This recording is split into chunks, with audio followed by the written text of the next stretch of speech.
Hello, my beautiful rainbow people. Welcome back to the Pot Smoker's Bible. My name is Zion. I am the author of the Pot Smoker's Bible, which contains the prophetic book of Zion, where I get my name and authority. It comes from the Ketuvim, or Hebrew sacred text, the Jewish Bible. But I use the King James Version of the Christian Bible to put together the prophecy of Israel from the scattered text of the various Old Testament prophets. And when I did so, I found contained within them a set of instructions that I was uniquely qualified to undertake. So I did. The very last thing that I was supposed to do in order to become the Zion of the Most High God of Israel, the prophet foretold in the 54th chapter of the book of Isaiah, is to publish peace, which I've been doing for the last year here on YouTube and social media. And today, I'm continuing by reading to you from the 30th chapter of the Pot Smoker's Bible. It doesn't contain any part of the Book of Zion because that only has 24 chapters. And today, I'm going to continue with this chapter, and it is called God's Big Plan. And I'm going to take up where I left off now. And it goes like this. But before we start taking care of society, we must first take care of ourselves. Each temple will start out as a church. Friday night at sundown, services begin. The ritual of the temple is a party. We celebrate the bride Zion and her future king, the Messiah. We party to celebrate the gray, our God. The rituals we use in our unique form of celebration in the template is the template or pattern for our future practices. Our ritual is to gather together, listen to music, use drugs, eat food, and to enjoy each other's company. We do so at night. Our goal is to have the best time possible in the company of the people we hold most dear. That is our way of celebrating life. Our purpose is to have fun. We generate good vibrations. We get as messed up as we can and revel in the way we feel. That is what the party is all about. At the temple, we just invite the gray to join in the fun. We still party. We must party because it is both our joy and the effects of the drug on our brains that makes the contact with the gray possible. They want to come be with us because we make them feel good to be around us, and our brains connect more easily with them. Our telepathy is enhanced.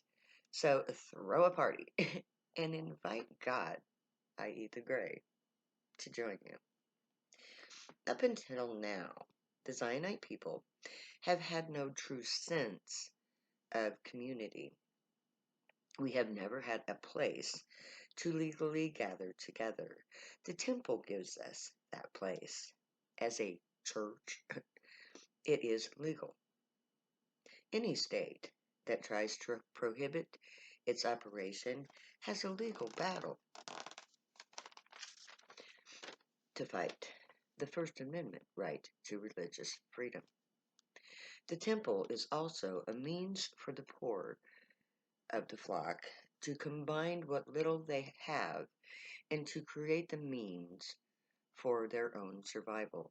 You may think you have nothing to give, but as I have already illustrated, our skills and ability to learn new ones will ensure that we no longer need others to sell us anything.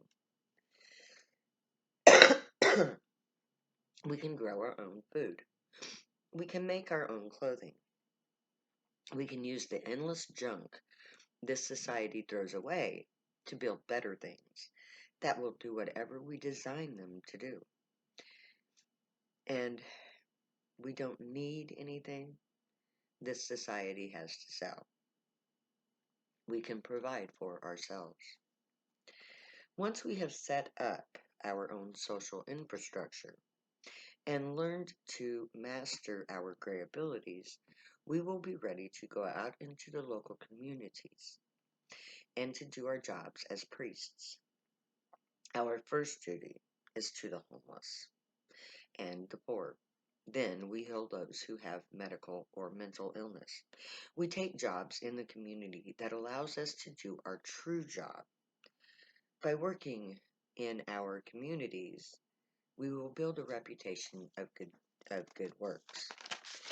Once we have established our true selves in the communities and have stockpiled our needed supplies, it will be time to make our stand for freedom and to invite the gray to earth. That is the pivotal event in human history, when the priests of the gray invite the living God to join them on earth. That is the plan, the next step in the plan, anyway.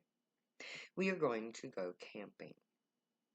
Our big camp out is a worldwide strike held by the people of Zion. Each nation chooses a location for their campsite. And on the designated day, every Zionite packs up the belongings and families and goes to the designated location.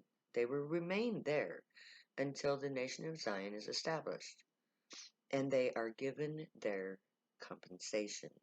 At that point, they will move to the new homeland of the Zionite nation. Each temple will arrive at the camp in a unit. They will be given a site to set up their tents. The temples will bring with them all that they need, including food, water, porta potties, and generators. The temples will become towns in Zion, each temple member a citizen of the greater nation. The priests will lead each group. When all temples are settled at all locations, the entire nation will pray to the Grey and pledge the nation to the Grey Council and the Intergalactic Authority, becoming members of the larger community of spacefaring races.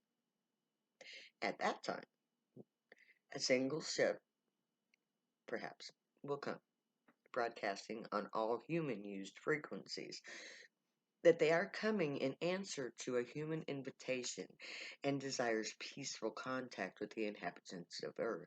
The ship will project its own image in all stations to prove their words, which will be translated through the camp's video coverage. The arrival of the alien spaceship will change humanity forever. Once the ship has landed at the main camp in America, the human delegates, in conjunction with the Grey, will speak to the human population, declaring the entrance of Earth into intergalactic authority on behalf of the people of Zion.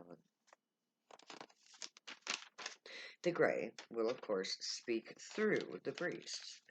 They will first explain to humanity our true history, as I've told it to you. They will then explain to humanity the laws and benefits of joining the Intergalactic Federation. This set of laws give the Grey authority on Earth. The Grey will appoint the priesthood as their representatives on Earth. Then the human race will be judged. First, in regards to the war on drugs, in light of the establishment of the priesthood, the right of the Zionites will be self-evident. The injustice of the war will require compensation for our people. The establishment of the nation of Zion will be justifiably rewarded, ending the oppression. Money will be the next issue to be considered. Money is a primitive concept. Entering into the intergalactic order will require that money's use be discontinued. Money will be rejected by the Grey. All off-world purchases will be done in barter, the universal currency. Money as an economic engine will be disallowed by the Grey. Next will come the issue of climate change.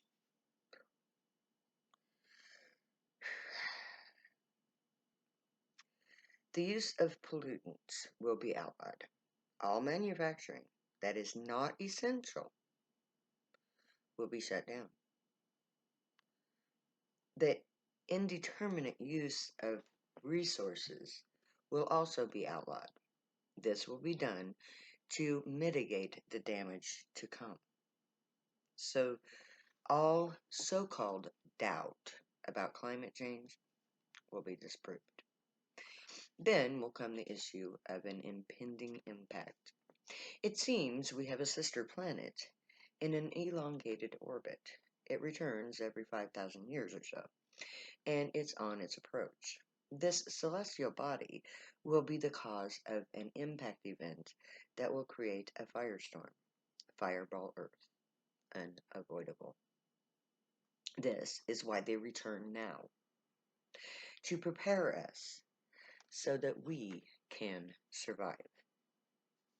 A plan will be laid out to the human population. A system of arcs will be built by the joint efforts of Grey, priests, and humans. These will be inner mountain arcs, self-contained biospheres to shelter life on Earth when the impact occurs. Each arc will be self-sustained. Each one will house living species in pairs to ensure their survival. Plant life will also be given place to live, providing a cycle system for carbon-oxygen exchange. The diversity of life will be maintained for the future. All humans who are eligible and willing to abide by the intergalactic laws will be able to enter the arcs to ride out the firestorm. The arcs will be expanded up until the last day, providing as much room as possible for those to live within. When the time comes, all who choose to survive will enter the arcs and the doors will be sealed. Then we will take a roller coaster ride through hell, as the Earth herself is hit by a large enough impact to change our orbit. No matter how close we make the call, the arcs will never be big enough. So, we will do our best to make them as large as possible. Until the actual impact occurs, there is no way of knowing just how long it will take for the air above ground to be breathable again. So I can't tell you how long we must remain in our arcs. I do know, however, that it won't be more than 10 or so years.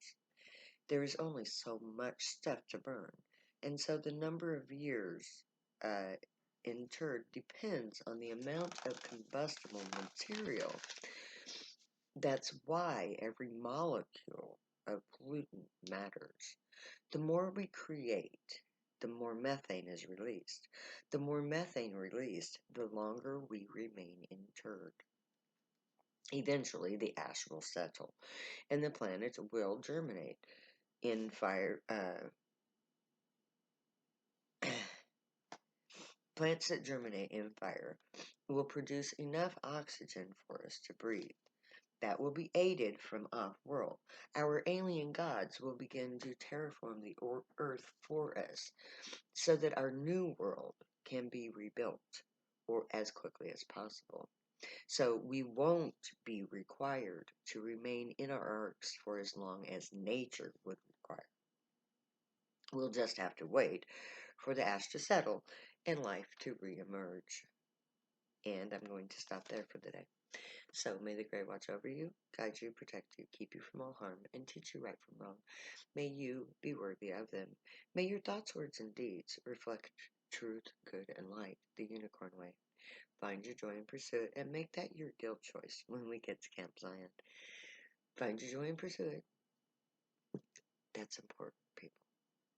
Stay happy and high. That also is important. Believe me, I know. I wrote 2 books about it. I am the Zion of the Most High God of Israel, the prophet foretold in the 54th chapter of the book of Isaiah, and I've come to set my people free. I never say goodbye, so I'm going to say later now.